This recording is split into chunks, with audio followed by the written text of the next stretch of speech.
আসসালামু আলাইকুম। আশা করি সবাই ভালো আছেন।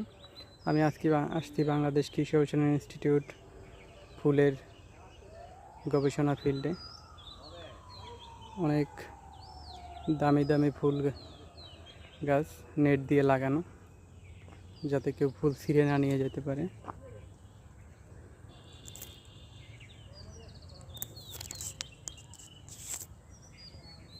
বিভিন্ন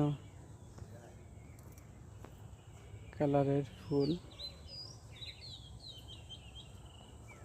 নেট দিয়ে লাগানো, তাই ক্যামেরায় ভালো মতো দেখা যাচ্ছে না।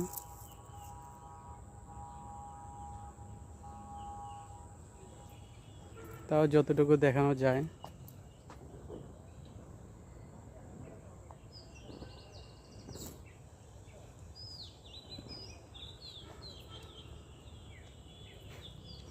অনেক সুন্দর সেন্ট, ফুলের গ্রান।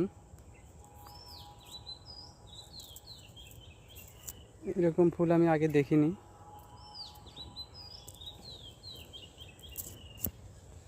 এই পাশে ফুলের এখনো কলি ফোটেনি।